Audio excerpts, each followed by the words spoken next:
What is a simple thing everyone should know? That you'd not be so worried about what other people think of you if you'd realize how little time other people spend thinking about you. A big thing that helped me with this was thinking, how often do I think about, and when I think about them, what do I think about? The answer is that usually when I think about someone else, I'll think about what they could be thinking about me. Then it wasn't so hard to accept that most people don't think too much about others. There is an old saying that goes something like this: when you are young, you really spend time worrying about what people are thinking about you. When you become an adult, you teach yourself not to care about what people are thinking about you. When you are old, you realize no one ever thought about you. Things could actually be much better if everyone would just chill the frick out. Life's a lot better when you realize there's no real reason to always take it so seriously. I read all the way down, and this is my favorite. If you paid hard-earned money to sit in a dark room and watch a movie with a number of other people that did the same, be an example and shut the frick up. Last movie I saw. Went late after a full day's work and a handful of beers before.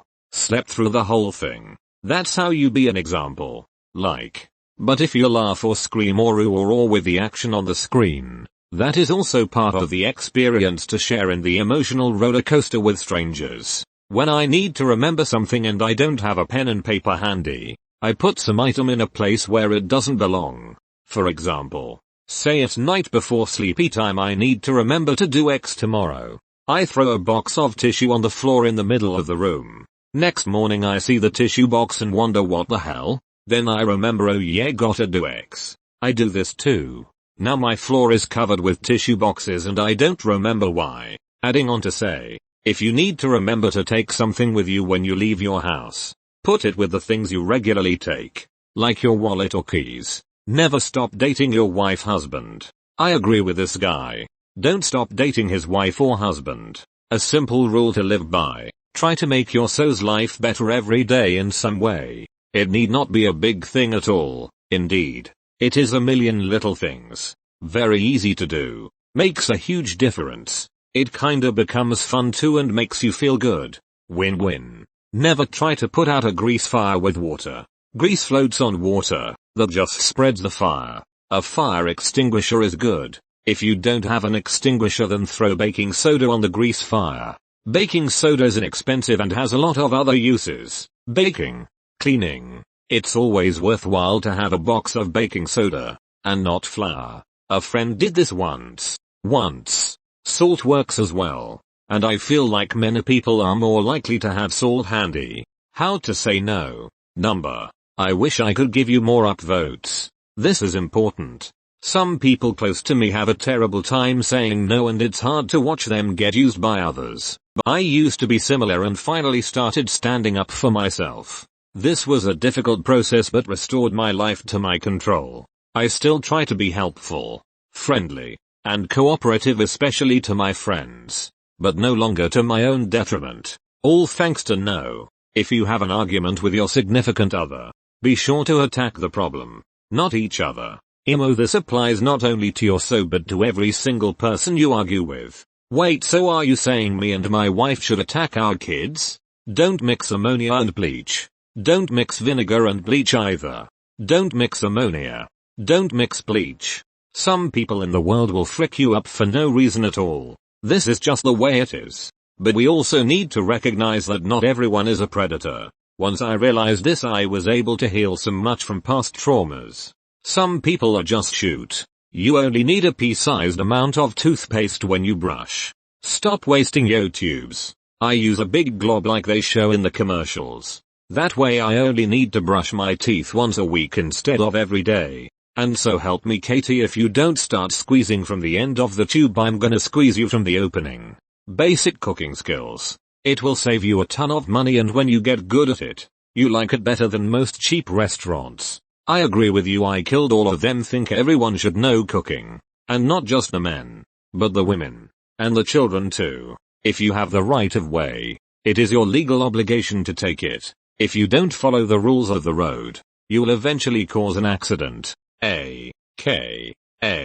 Driving predictably is better than driving politely. Freaking thank you.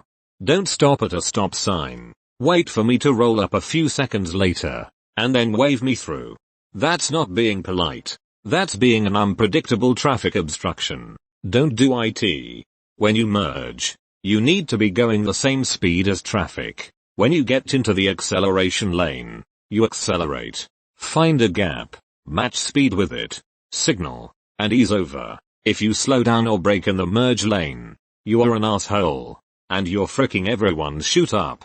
To add to that, if you see someone merging on and they could fit in front of you, let off the accelerator. Let them in. No need to speed up to try to get in front of them when they are also accelerating to get in front of you, which could cause a crash. A little decency makes everyone's day smoother. Amen.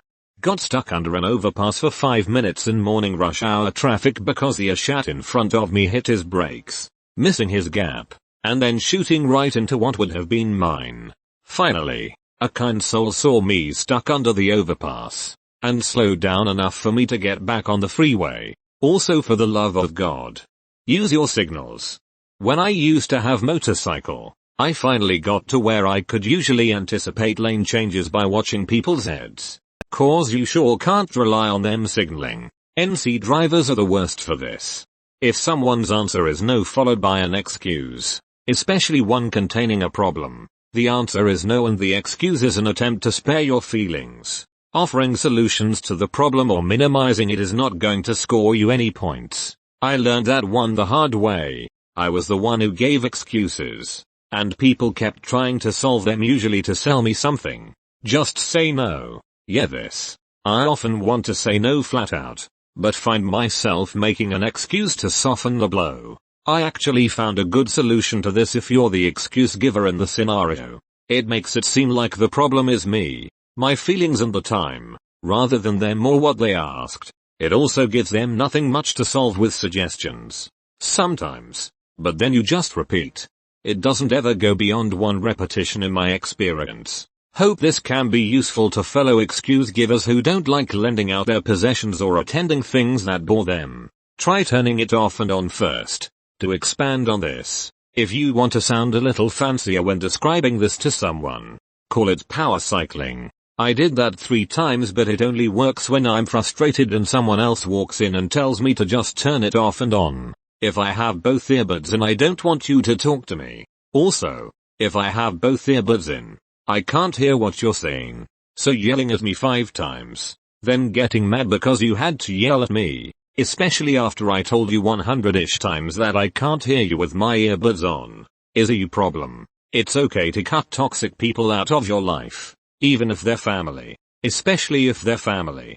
They are often in a position to do the most damage. Faking confidence is just as good as actually having it. I really learned that while working for a Silicon Valley startup that never got funding. The boss was confident and positive beyond belief no matter how often he got shot down. My whole life, I would either act positive so people liked me or put up boundaries and avoid them so they couldn't hurt me. Watching him taught me how to use acting positive as a boundary. I'm someone who was super painfully shy as a teenager. As an adult, people flat out don't believe me. Just don't. Take it till you make it has been my motto with confidence Q&D, talking to people, and it's worked. I can talk to anyone, and often will. My anxiety is still fairly obvious, but I'm getting better with that.